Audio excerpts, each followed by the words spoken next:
Good morning and welcome to the PT on Ice Daily Show. My name is Dr. Sarah Herron and I will be your host today, coming at you live from Seattle, Washington. I'm sitting in Aero Physical Therapy in Seattle. This is my private practice. It's a fully cash practice. And on this Leadership Thursday, I would like to talk to you guys today about lessons I've learned in cash practice. On August 1st of this year, we will have been open for 3 years. And it is pretty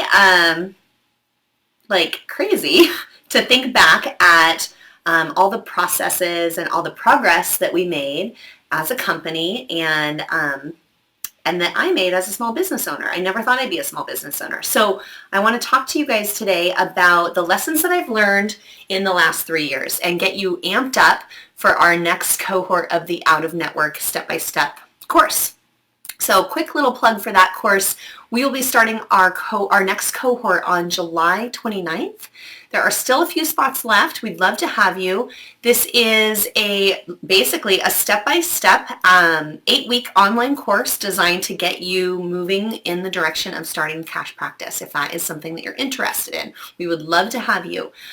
Even if you have an established cash practice, it's a great opportunity to network with other people, brainstorm, receive mentorship from somebody who's been working in cash practice and who's been consulting with cash practice owners for several years now, and just get a sense of, did you check all your to-dos? How's the marketing going? How is the patient flow going? Are you getting new referrals? Are you marketing in an appropriate area?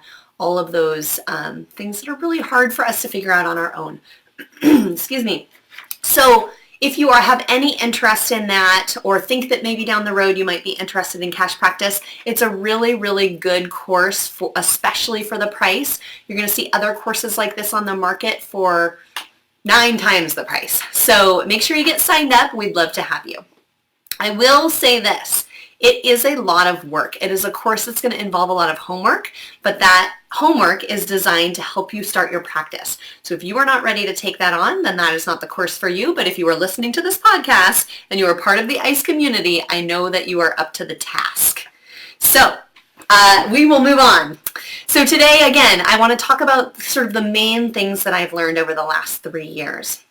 So starting from the top, the first thing I wrote down was I really think it's important, of course, that we focus on building a great product or great service or great model. But at the end of the day, we don't want to take forever to launch. So if there's one thing that I say to myself over and over or that I'll relay to other people, and I actually hear this from other practitioners or other small business owners even, is that, gosh, I wish I had done this sooner. So that's going to lead into some of our other points, but it has a lot to do with the confidence that you have in yourself and in the model that you've created that will work. I was 9 years out of school when I decided to start my own business, and there are lots of people in my course who are like fresh out of school and they are more than ready. They just need a little bit of mentorship and a little bit of guidance. And I was more than ready a long time ago, but I don't know that the market was ready, but I certainly don't think I was ready emotionally. So if you can get yourself there emotionally and from a mindset point, once you've established that this is a viable product and something that is going to work, then get after it. It's time to go. That said, find a community that's going to help you get there. The second thing that is a big, big lesson is that it's okay to value your time by putting a price tag on it. So I'm going to let that sink in for a second. That is super hard, especially for physical therapists who aren't used to taking money from people. Usually we send our patients to the front desk and they take care of that, and oftentimes they're using insurance. So it's not our problem or our fault if the insurance, deductible is high or the copay is high or what have you.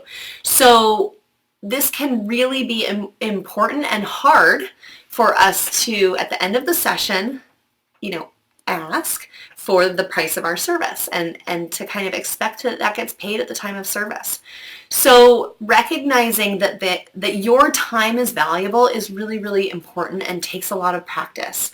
So if you just spent an hour with a patient, it's quite obvious that that time was valuable, but it feels kind of gross for us to ask for money, and it shouldn't, because that's a service that they came for and they knew they were going to pay for it. So the fact that we feel weird about it is so like unnecessary, but it's so ingrained in us. So I think, again, after 3 years, that's something that I've realized, like, no, it's okay. I'm going to put a price tag on that. And it took some time for me to figure this out. But not only did I realize that in patient care, but I realized that with consulting. This is part of why I now teach a course through ICE, because people were coming to me saying, tell me more. How did you do this? How is this working? And I would meet people happily for coffee or a drink and talk about what I had learned and what I recommended or didn't recommend. And then suddenly I have all these networking dates on the books, and I'm giving away all this information that I took the time to figure out myself or develop, and my time is valuable. So now I charge a consulting fee. And that at first feels really strange because it is my nature to just give, but it's really important that I value it, and that then the patient values that. So, or the client values that. So we have to be very, very intentional about making a profit. Okay, and what I mean by that is that making money for me allows my practice to stay open. By allowing my practice to stay open, I can help more people. And that, at the end of the day, was the goal. The goal for me isn't necessarily to make loads of money, because if that was my goal, I probably shouldn't have gone into healthcare. But my goal is to help as many people as I can in the best way that I think I can, and that is what I represent in this company. But I have to turn a profit in order to be able to do that. Okay, so I think I'm going to use that word again. It's really important that we are intentional in our effort to make a profit. And so that means setting our prices correctly. That means charging for things that we normally kind of give away. Even something simple like I have lacrosse balls out on the front desk that people can purchase, and oftentimes I just throw them in. That's fine, but then when I'm ordering them on Amazon again, I'm thinking, gosh, like, I'm spending money on this product for people.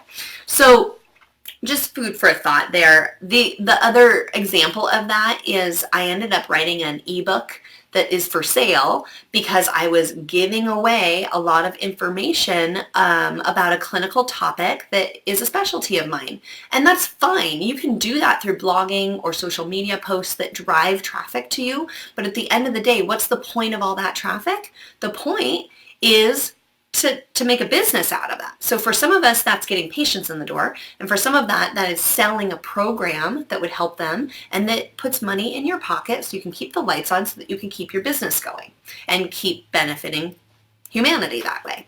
So again, it's okay to value your time by putting a price tag on it. That was sort of a big lesson for me. And I'll carry that over. I think that helps with kind of the work-life balance stuff, because that's a big, big challenge for people who work for themselves. It's a challenge for everybody. But I'll just say from personal experience that in this space, it's been really taxing for me to figure that out. And part of that is because I enjoy giving myself. I enjoy giving my skills and my knowledge to people because I want to help them. But even so, it's okay for me to charge for that and to put a price tag on that, because that is my time that I am then taking away from my training or time with my family or time with my friends or time for myself, whatever that looks like. So that's really important. Okay, so we've got go ahead and get after it. Get after your dream. Do it sooner than you think. And time is money. The third thing that I want to address is that mindset changes take practice. So we know that having an appropriate mindset, and this is what I've been touching on already, that thinking about like, I'm worth it, this is worth it, this model can be successful, I'm just going to do it, that's all well and good, but it takes so much practice to actually think that way.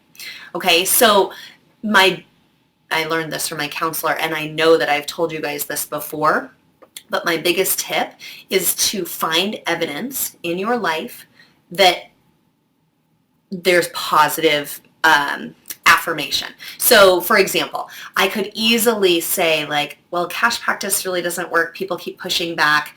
I keep getting all these phone calls, and all people want to know about is that insurance is, covered here, or that we take their insurance.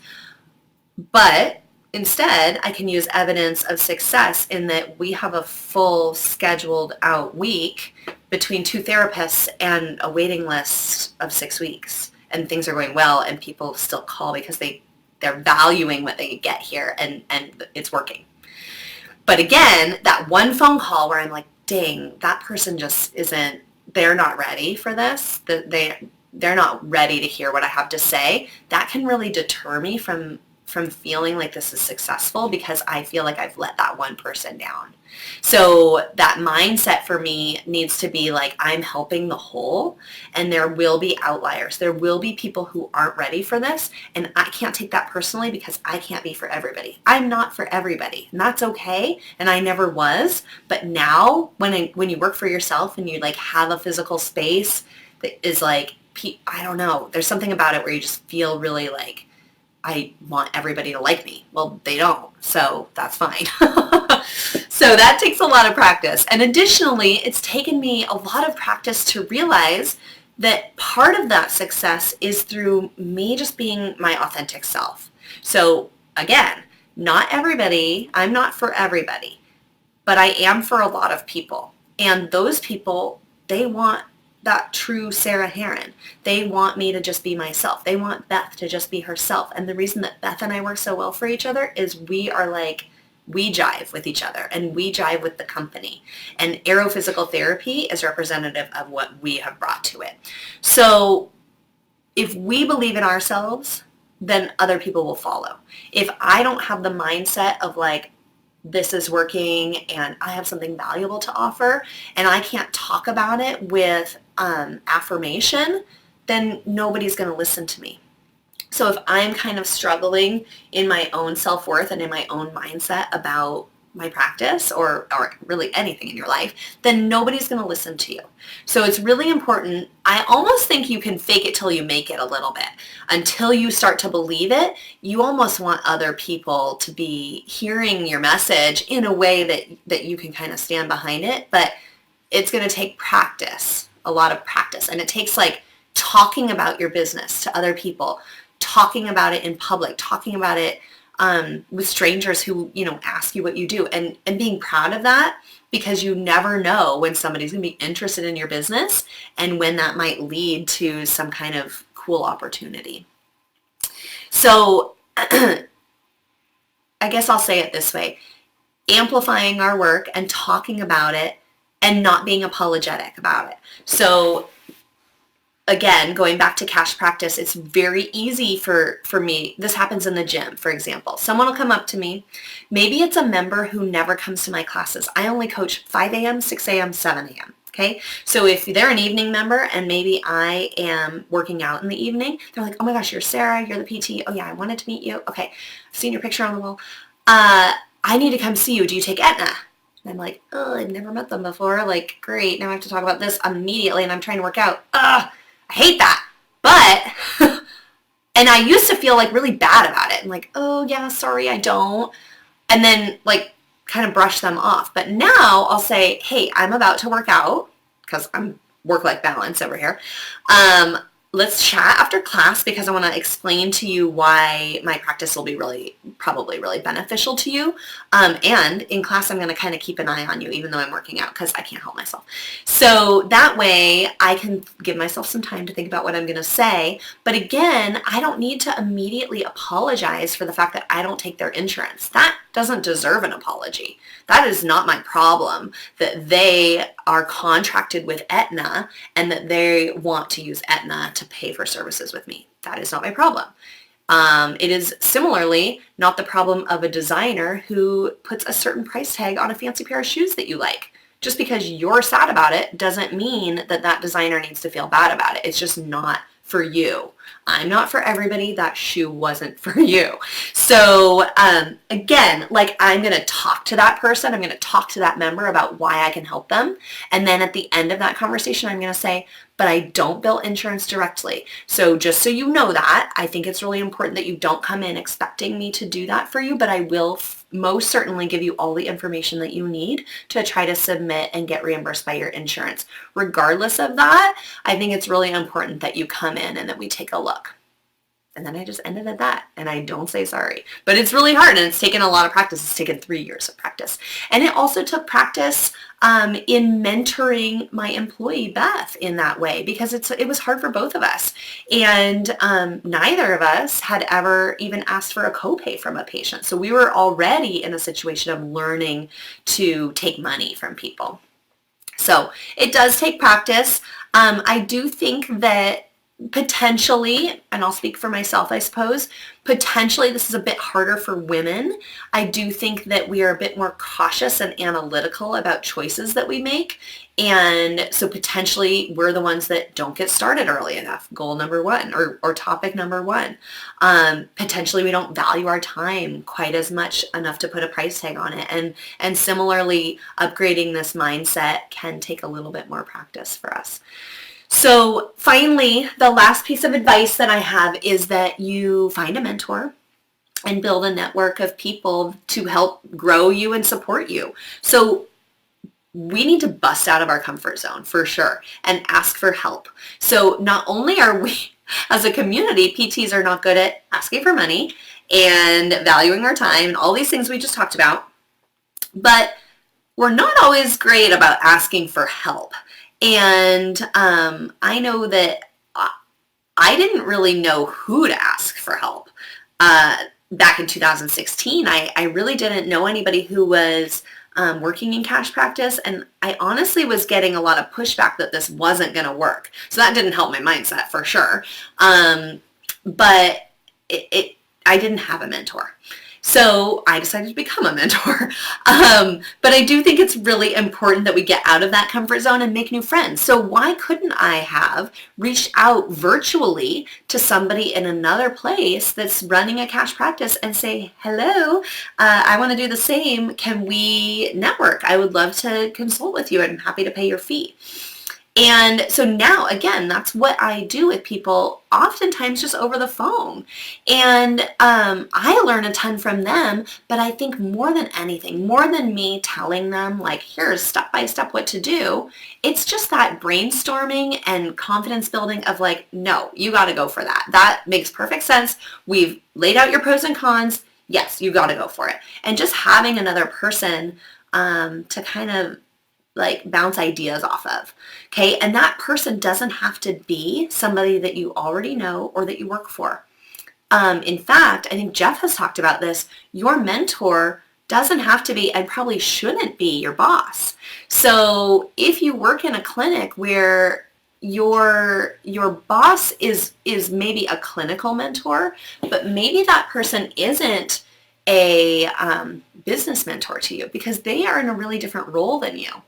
And it's really important to find somebody who's in the role that you want to be in. Maybe your boss is in a supervisory role, but do you want to supervise 5 other PTs in an insurance-based network? Maybe not.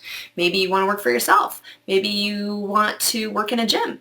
So there's there's absolutely no barriers to finding the people that can be your mentors. And especially in the community of ICE, there's a ton of faculty and other practitioners within this community who are knowledgeable and willing to help. Now, practitioners who are helping, value your time. Okay, I'll just put that out there. Almost all of us are happy to give information out for free, but recognize when it's worth paying for, and maybe as the mentee even saying like, hey, I want you to help me, I'll pay you. So I have a friend actually who works in HR, and she is a executive coach. So she coaches people who are at like a CEO or a VP level. in her company. And I asked her if she would meet with me for some coaching. And I don't really know what questions even to ask. Like, I don't know what I don't know. But I do know that I can always learn. And so I'm really looking forward to that. But I think that reaching out for a community, whether it's the course, the out-of-network course, or your neighborhood, maybe there is a business networking group in your town that you can become a part of. Maybe there's a women in entrepreneurship online group that you can join. There's lots of options, but it's really, really important that you don't feel like you have to go this alone, because I was blazing trail by myself and I didn't need to. So, all right. Well, I think I've talked long enough. Those are my 4 sort of lessons learned in the last 3 years, and I'll look forward to learning many, many more. If you guys haven't already, please make sure that you're signed up for our Wednesday emails. Go to the ptonice.com website, scroll all the way to the bottom and click on the link that says Hump Day Hustling. It is not spam. It is worth your time. You get about 5 different things, usually articles or social media posts that we've all reviewed and think are quality and worth your time. So if you have any questions or you have questions about the course, please let us know, and have a wonderful rest of your day, and we shall talk soon. Take care.